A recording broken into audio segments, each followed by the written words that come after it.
Hello everyone, I'm pleased to welcome you in this new interview of 30 Minutes With. 30 Minutes With is a series of interviews with policymakers, academics, artists on current African issues. So today we are having Professor Dr. Carlos Oya, who is an academic and a reader in political economy of development and development studies at SOAS. He did his PhD actually in Senegal. On Senegal. And he was working on the Senegalese agrarian sector.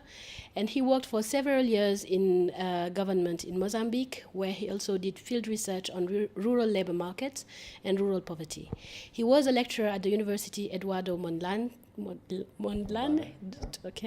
in Mozambique, and is a visiting lecturer at the Universidad Complutense in Madrid, and at the Graduate Institute of International and Development Studies in Geneva.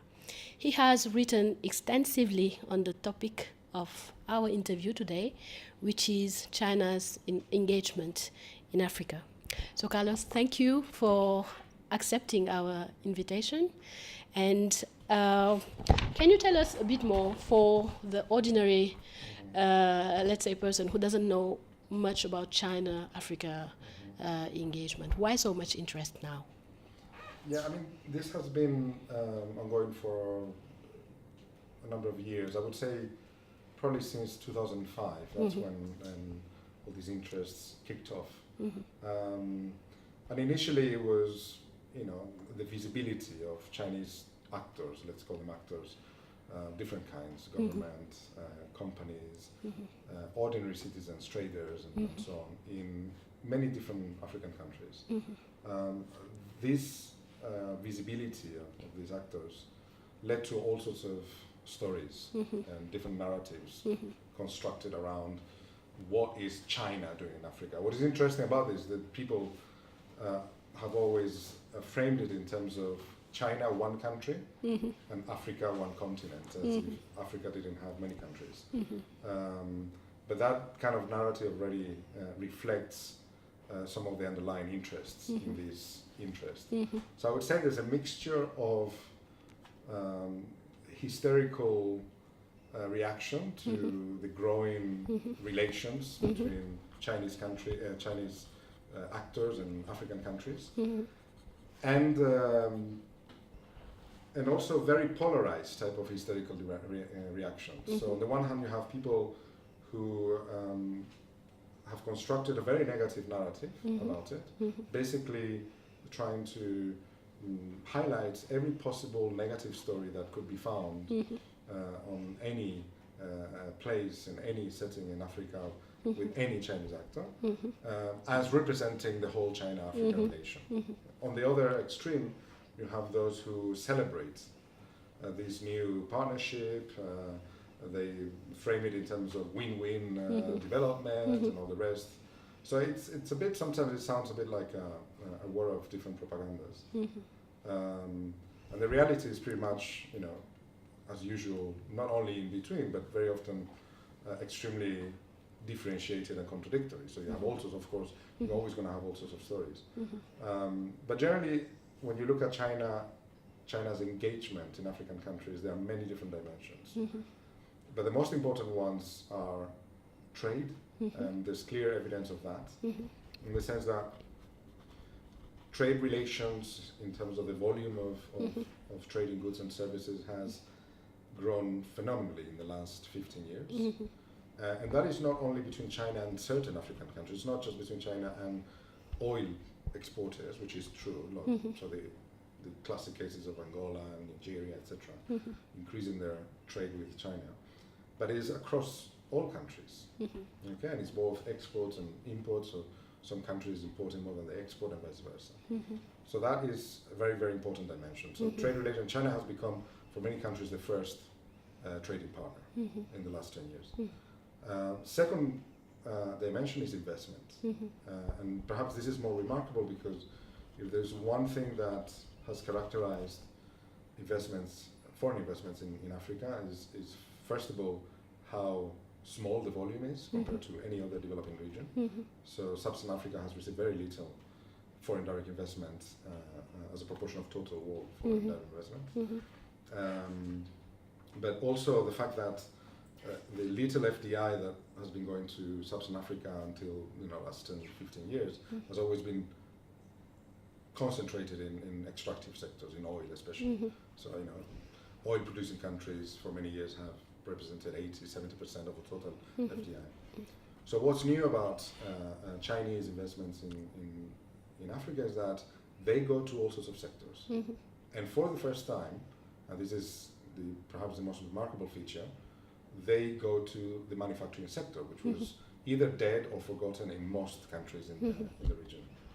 So that is the second important dimension. So that obviously brings about all sorts of outcomes in terms of jobs are created, skills are developed, new infrastructure is developed, new lines of production are developed, and that's, you can see in manufacturing as well as in services and all sorts of, and that is actually quite visible when you see companies actually investing and operating. You see the names and the Chinese characters everywhere.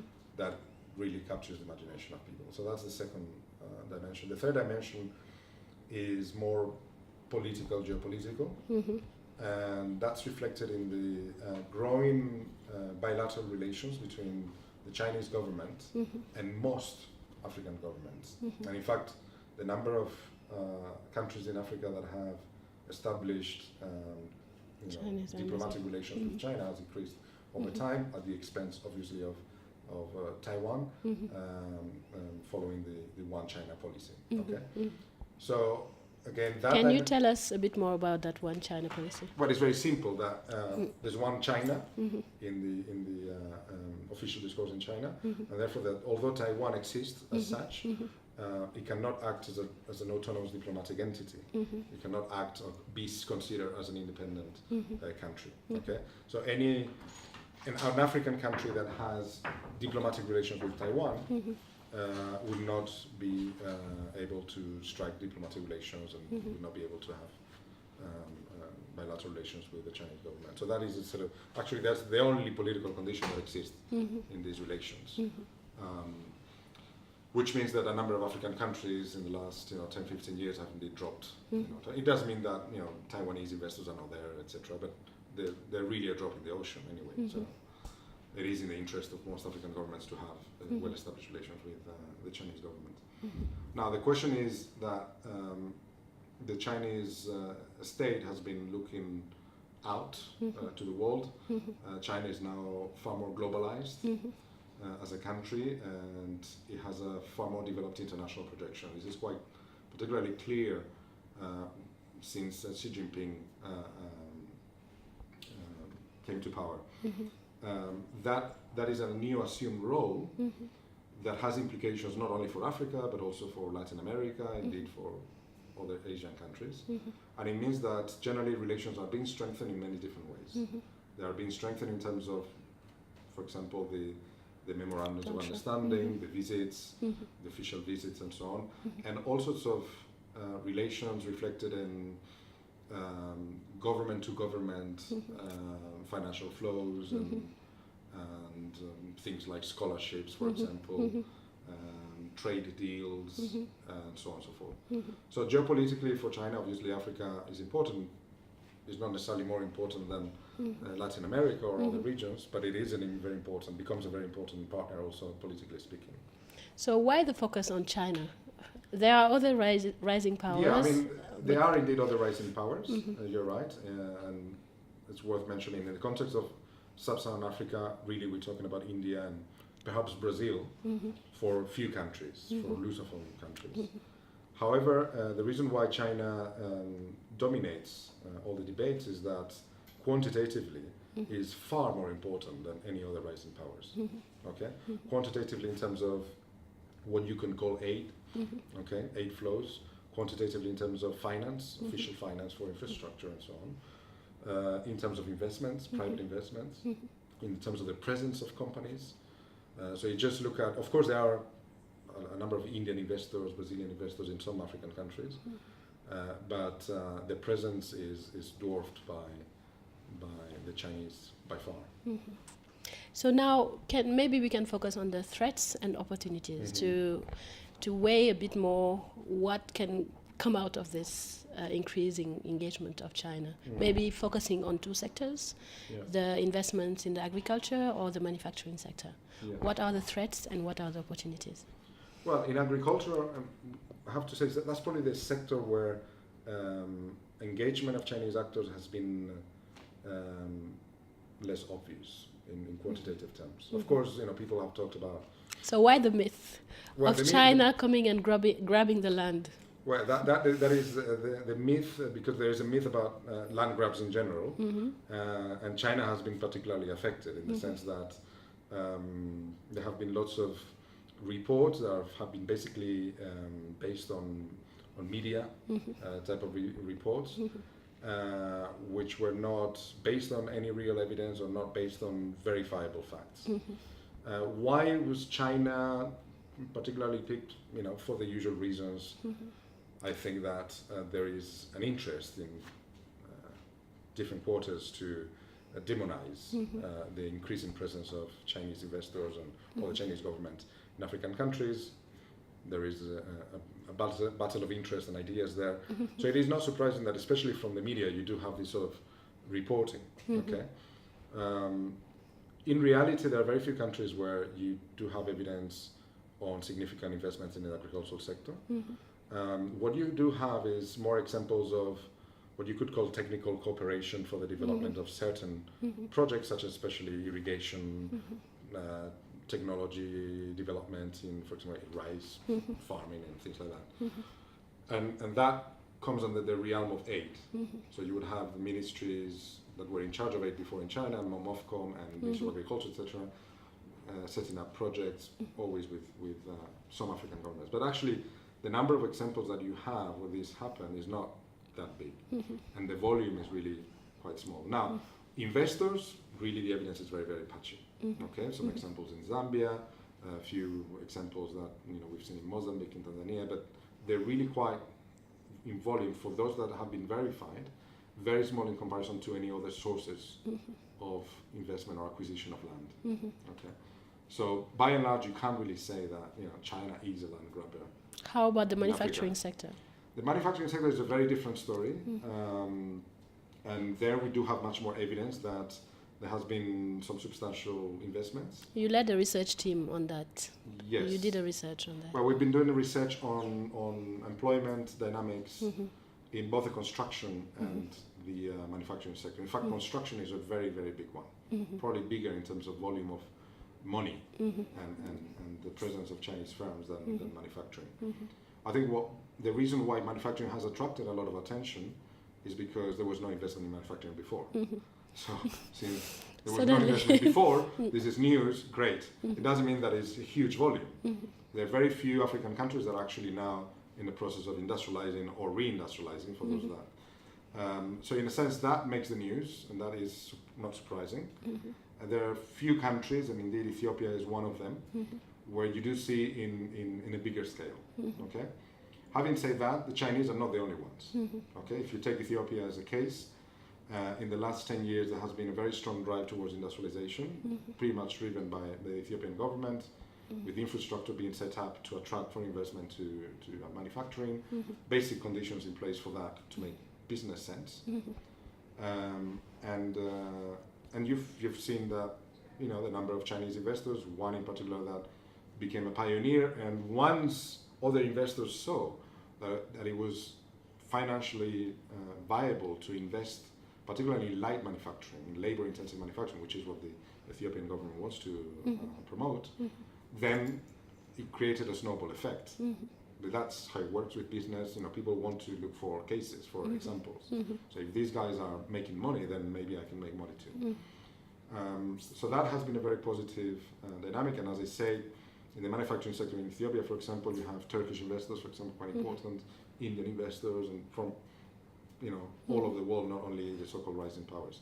But obviously, Chinese investors have had quite an important role in that process, not only in terms of investing as companies, but also in terms of, for example, the first a big industrial zone, industrial park, was set up by a Chinese company. Okay, with the help, with the support of the Ethiopian government, but it was set up by a Chinese company.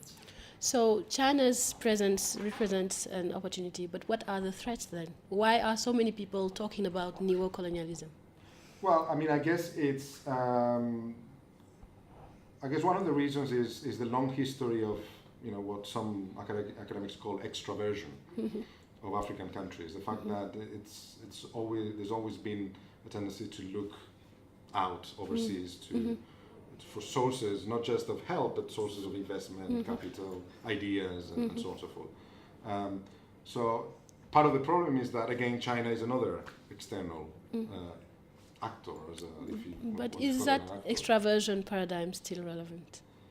I don't think so. I think extraversion has basically been used to forget and not to emphasize the important role of domestic agency. Now, as I say, for example, in the case of Ethiopia, if there wasn't a strong drive towards industrializing and so on, no Chinese investors would have come, or for the matter, Turkish or Indian investors would have come to the country. So the basic conditions have to be set up, and these are not set by some external agency, okay, and not even through aid necessarily. So that is part of the problem. So the reason that we have for so long always looked outside and seen the outside as both as a source of support but also as a threat has also led to this situation. Part of the problem is also that China is perceived as a threat by other powers, let's say. Okay, so there's obviously a geopolitical battle that is perhaps more obvious now today thanks to Trump. You know, at least he's honest. So that sort of battle, which has been masked for many years, is clearly there. So that leads to a representation of facts that, you know, always is going to go in one direction or another in terms of biasing, you know, the narratives around the others. Okay, so the narrative about the other, the China, has, particularly in some Western media, and especially from the United States, I have to say, but not only, has been of China as a threat. In what ways? So there are different elements of that narrative. One element of the narrative is that, you know, Chinese governments come to these, and investors come to these countries, and they prop corrupt elites, corrupt governments, failed states. Okay, so they sort of promote this failure, which is quite odd, considering that any other external partner has been doing that, if that is the case. So they wouldn't be very different from the others in that respect. And also the fact that, by and large, if you take just the Chinese government, they operate virtually in every African country now, and with quite substantial levels of relations. So either we consider all these countries corrupt and failed, or there's something wrong with that narrative. Okay, so there's no evidence that they are particularly targeting these, you know, as someone put it once, of rogue states. Okay, that was one of the. So the threat perceived in that sense would be that, okay, here China is supposedly but there was one propping rogue states. I'm not interrupting you, but there was one evidence recently of the African Union building when we discovered that there was this spying. How true is that? To be honest, you don't think it's true? I don't know. I mean, I think it's true that everyone is spying on everyone else in this world. Now, whether that was an example of, you know, I don't know. I'm not sure. I find it a bit odd though. I mean, why suddenly such a, you know, flagship big thing just to, you know, put a few wires? To be honest, I think it's pretty fanciful as a story. But, you know, whether there's a story there or not, is for the media to, you know, the media thrive on these sort of stories anyway. So I personally don't find it particularly, you know, illuminating as an example. I think the main thing is you know, when you look at the One Belt, One Road initiative, which is sort of the flagship, and it's not just, this is not for Africa, in fact Africa is only one element of that initiative, it is quite clear that obeys to a quite ambitious program of China's projection and globalization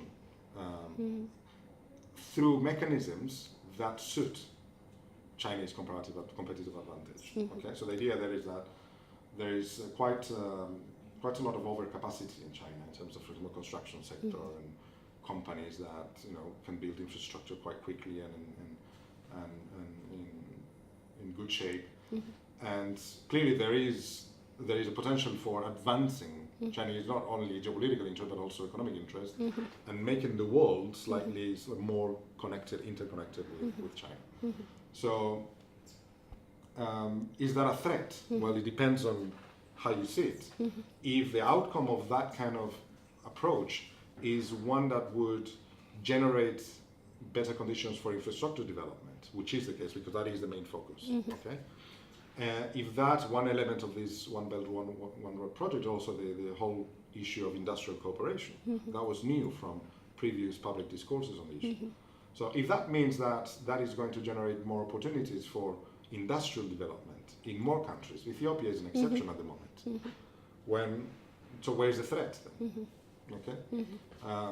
So that's part of the problem is confusing different things. Now, for those who say, okay, this is a new form of colonialism, well, I mean, my only response to that is, I would find that insulting if I was African, not least because the history of colonialism was violent and coercive and of course, full of different forms of plunder. Now, can we regard investments from private investors or governments setting up, cooperation programs and so on, as comparable to history of violence, coercion, and all the rest? I don't think you can do that.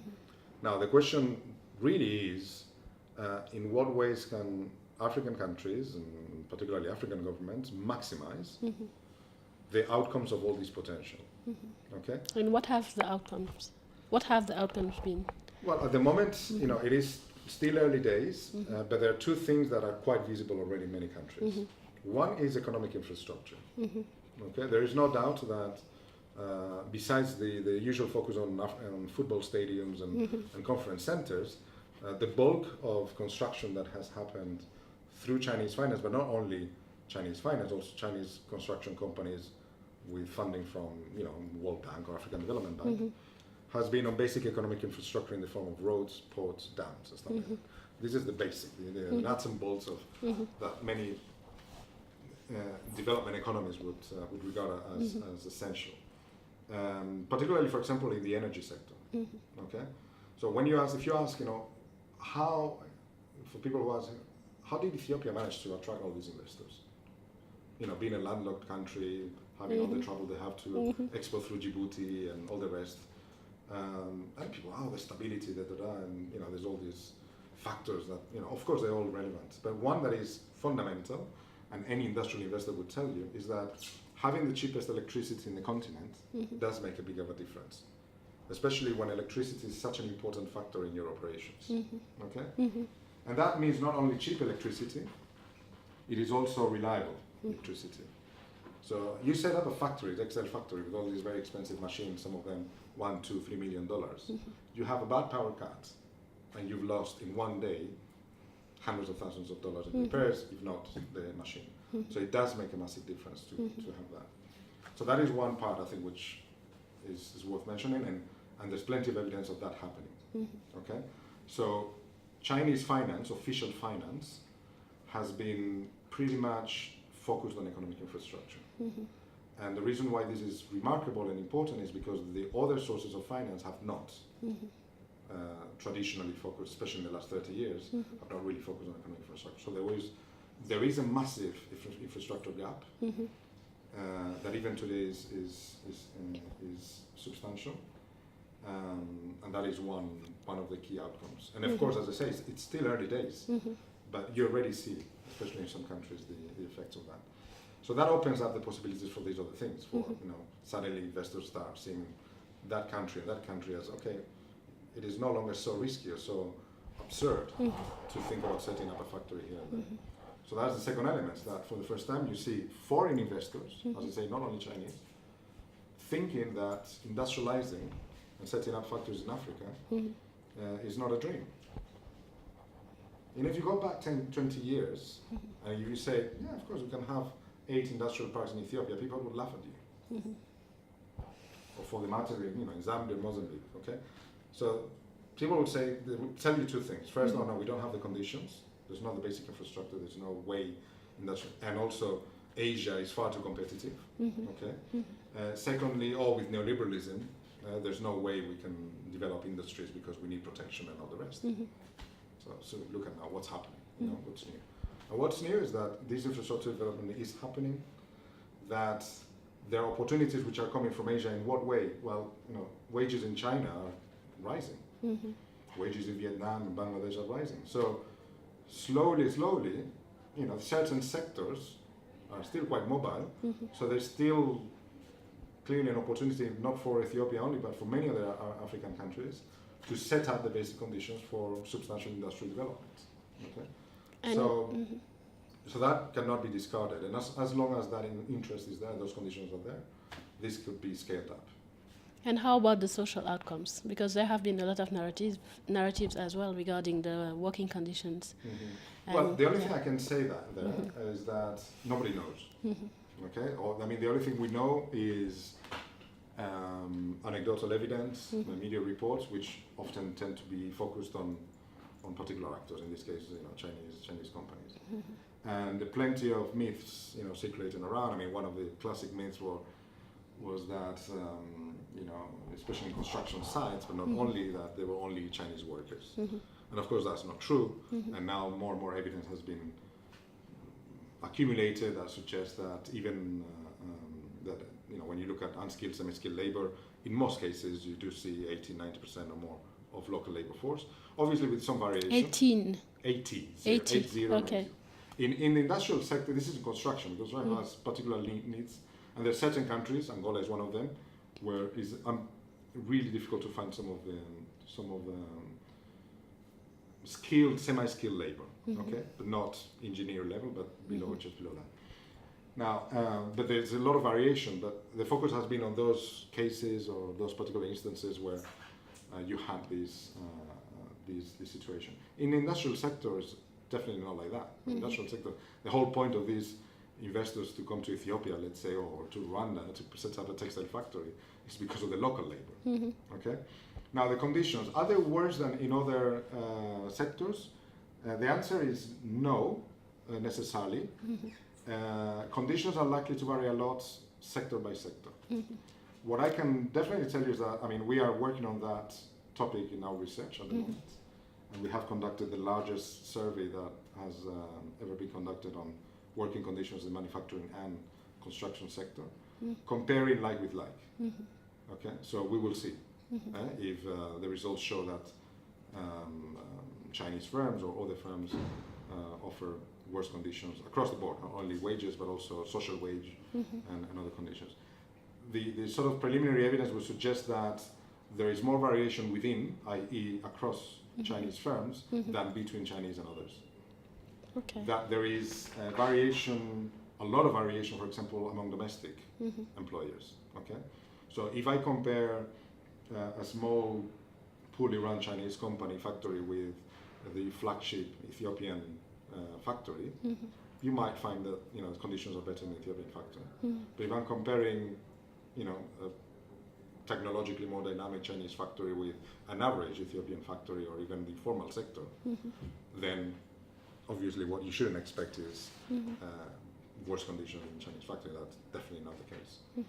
So this narrative has also been built from zero factual evidence, so very little comparative factual evidence. It's usually quite anecdotal, usually focused on one company but not comparing. So what I found ironic is that one good thing of all this increasing attention to all the conditions in Chinese construction sites and factories, that good, for the first time these media are talking about labor conditions. Maybe this is an opportunity for them to look at conditions in domestic companies or other foreign companies for the matter, and so on. It hasn't happened, of course, but maybe it will. And what would be your last word or concluding words regarding the way forward? What do you expect? More Chinese engagement in Africa? And how about the other way around? Africa's engagement with China? Right. Well, you have But it's quite remarkable, thinking about Africans going to China. I think maybe I'm wrong with the number, and since this is recorded, I have to be careful. But I think there are more scholarships and Chinese students African students in China than in the UK. More, yeah, at the moment. And the growth of these has been phenomenal in the last 10 years or so. So that could be an interesting comparison. It could be interesting to see, how much. The other thing that is Africans who go and trade. So there's lots of stories about African traders going to Guangdong and Guangzhou, and it's basically a lot of the traders, and particularly in West Africa, how they set up these systems of connections with Chinese traders and factories that have pretty much contributed to quite rapid development of the sector. Okay, this is, some people would regard it as informal trading, but it's actually more formal than it looks. So that is quite an important element, and it's quite remarkable how many Africans you see in these parts of China. So that's there.